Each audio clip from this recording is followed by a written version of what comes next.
माननीय सदस्य सुश्री इकरा चौधरी जी।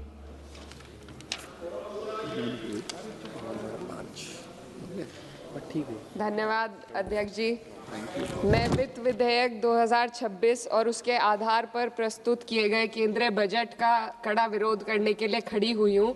ये विकसित भारत या युवा शक्ति का बजट नहीं है, ये एक धोखे का बजट है जिसे रिकॉर्ड आवंटन, वित्तीय अनुशासन, समावेशी विकास की पुरानी भाषा में लपेटकर पेश किया जा रहा है।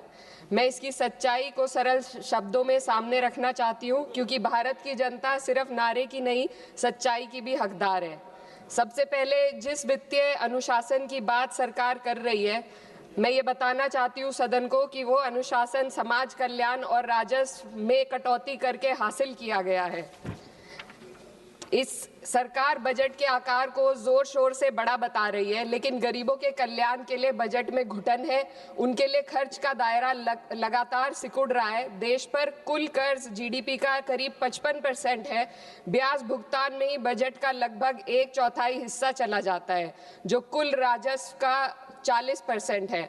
आम आदमी को इस बजट साइज से कोई फायदा नहीं। यह साइज पुराने कर्ज चुकाने के काम आ रहा है, गरीबों के कल्याण में नहीं।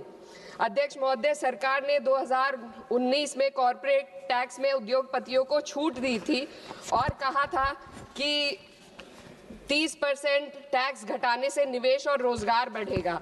बाद में आरबीआई की रिपोर्ट ने स्वीकार किया कि कंपनियों ने लगभग 1.5 लाख करोड़ के लाभ का उपयोग कर्ज चुकाने, नकदी जमा करने और बकाये बायबैक में किया, ना कि नए निवेश या रोजगार में।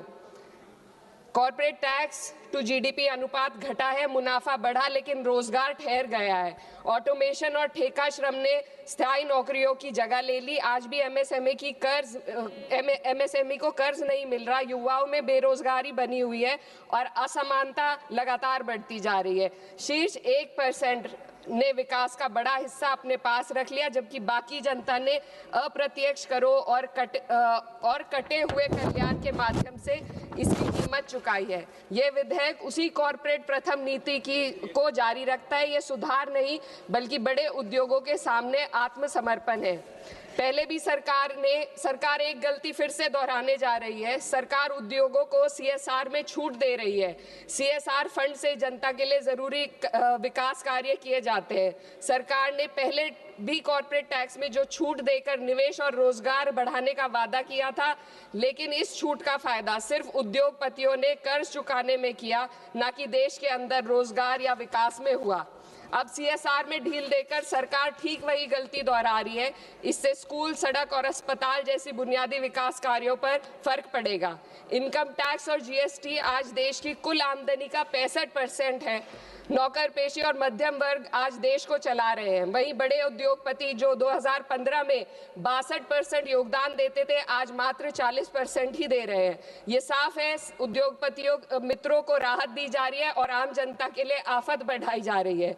पिछले 1 दशक से मजदूरी बिल्कुल नहीं बढ़ी। पहले छोटे से छोटा आदमी अपनी मजदूरी बचाकर डाक खाने में जमा करता था। आज 2 वक्त की रोटी का इंतजाम भी मुश्किल हो गया है। आरबीआई का डेटा बताता है कि पर्सनल लोन 500% बढ़ गया है। लोग लोन अपनी तरक्की या मकान के लिए नहीं ले रहे, बल्कि रोजमर्रा की छोटी छोटी जरूरतों को पूरा करने के लिए आज ले रहे हैं। इस फाइनेंस बिल ने देश के सबसे कमजोर वर्गों के विकास, कल्याण और रोजगार सृजन के लिए कोई समाधान नहीं दिया। आय बढ़ाने का कोई रोड मैप नहीं है। युवाओं की नौकरियों का सपना टूटता जा रहा है। अध्यक्ष महोदय, देश की अर्थव्यवस्था कई फैक्टर्स पर निर्भर करती है। हाल के दिनों में सरकार ने 2 बड़े ब्लंडर किए हैं, जिनका बोझ आम जनता को उठाना पड़ रहा है। एक हमारी यूएस के साथ जो ट्रेड डील है, और दूसरा विदेश नीति में अमेरिका के सामने जो हमारा आत्मसमर्पण है। खाड़ी क्षेत्र में कभी भारत का रुख स्वतंत्र और संतुलित था, लेकिन आज हमें दूसरों के संघर्ष में उलझकर नुकसान उठाना पड़ रहा है। ईरान अमेरिका इजराइल विवाद में भारत एशिया का सबसे बड़ा नुकसान उठाने वाला देश बना है। चीन सस्ता तेल लेकर अपने नागरिकों को राहत दे रहा है, जबकि हमारे यहाँ एलपीजी और पेट्रोल की कीमतें लगातार बढ़ती जा रही है।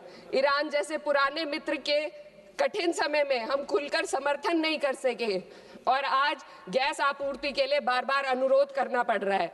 विदेश नीति साहस और स्पष्टता से चलती है। इसको ईरान के शहीद supreme leader Ayatollah Ali Khamenei ji ने अपनी शहादत से साबित किया। 36 साल की उम्र के लीडर ने कभी 56 इंच की छाती का दावा नहीं किया, बल्कि जब जरूरत पड़ी तो अमेरिका के सामने झुकने की बजाय उन्होंने शहादत को गले लगाना पसंद किया। लचर विदेश नीति ने देश को महंगाई और आपूर्ति के संकट की दहलीज पर लाकर खड़ा कर दिया है। सरकार कहती है भंडार पर्याप्त है, तो कीमतें क्यों लगातार बढ़ती जा रही है? अमेरिका के साथ जो हाल है वह व्यापार समझौता भी यही बताता है। आज भारत अमेरिका के साथ $40 बिलियन का ट्रेड सरप्लस रखता है, लेकिन इस समझौते के बाद हमें हर साल $100 बिलियन का आयात करना पड़ेगा। इससे सरप्लस घाटे में बदल जाएगा। इस ट्रेड डील ने देश के किसानों को अमेरिका के अमीर किसानों के हाथों बेच दिया है। अगर ट्रेड डील करनी ही थी तो पहले देश के किसानों को अमेरिकी किसानों की तरह भारी सब्सिडी देते, उन्हें तैयार करते और फिर ट्रेड डील करते। यह तो वैसा है जैसे दौड़ में किसी के हाथ पैर जंजीरों से बांध दिए गए और फिर कहा जाए अब दौड़ कर दिखाओ। हमारे किसानों के हाथ पैर महंगी यूरिया, महंगी बिजली और महंगे कृषि यंत्रों से बंधे हुए हैं। अध्यक्ष महोदय, फाइनेंस बिल पर बात हो और महंगाई पर बात ना हो तो आम लोगों के साथ अन्याय है। आम आदमी के लिए रोजमर्रा के खर्चे महंगे होते जा रहे हैं। एलपीजी, स्वास्थ्य और शिक्षा की महंगाई सबसे अधिक है। सरकार 2025 में महंगाई को 1.7% बताती है।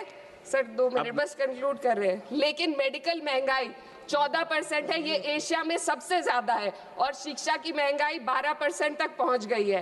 कई परिवार अपनी आय का आधे से ज्यादा हिस्सा सिर्फ एक बच्चे को पढ़ाने के लिए या उसकी विवाह करने के लिए खर्च करने पर मजबूर है।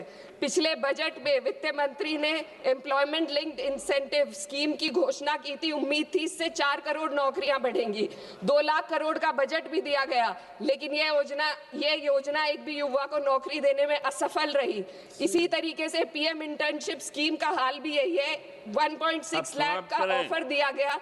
Sir 2 minute. 16,000 युवाओं ने ज्वाइन किया, आधे से ज्यादा बीच में छोड़कर चले गए और अंत में सिर्फ 95 युवाओं को नौकरी मिली। सरकार ने चुपचाप इसका बजट 95% घटा दिया। जब आप हेडलाइन मैनेजमेंट, दिखावा और लोगों को बेवकूफ बनाने के लिए स्कीम बनाते हैं तो उसका हश्र यही होता है। मैं अंत में किसानों की बात करना चाहती हूँ। ग्रामीण विकास और कृषि कल्याण पर देश की पीढ़ी आबादी निर्भर है। इस मंत्रालय का पिछले वर्ष का बजट सरकार खर्च ही नहीं कर पाई। 53,000 करोड़ ग्रामीण विकास और 7,000 करोड़ कृषि कल्याण के लिए बेकार पड़ा रहा। गांव, किसान और मजदूर मदद की उम्मीद कर रहे थे, लेकिन सरकार हाथ पैर बांधे बैठी रही। अध्यक्ष महोदय, इसलिए मैं इस सदन से मांग करती हूं कि इस वित्त विधेयक को खारिज किया जाए। 2019 की कॉर्पोरेट टैक्स कटौती को वापस लिया जाए। सामाजिक क्षेत्र पर खर्च को कम से कम जीडीपी का 6 से 8% तक बढ़ाया जाए। हर पूंजीगत खर्च को रोजगार सृजन से जोड़ा जाए और वास्तविक एमएसपी का ग्रामीण सुरक्षा सुनिश्चित की जाए। इससे कम कुछ भी 140 करोड़ भारतीयों के साथ धोखा होगा जिन्होंने हमें चुना है। महोदय, ये जनता सब देख रही है। इस सदन को तय करना होगा कि हम कॉर्पोरेट कल्याण के हक में काम करेंगे या जनता के कल्याण में। मैं इस विधेयक का विरोध करती हूँ। बहुत बहुत शुक्रिया।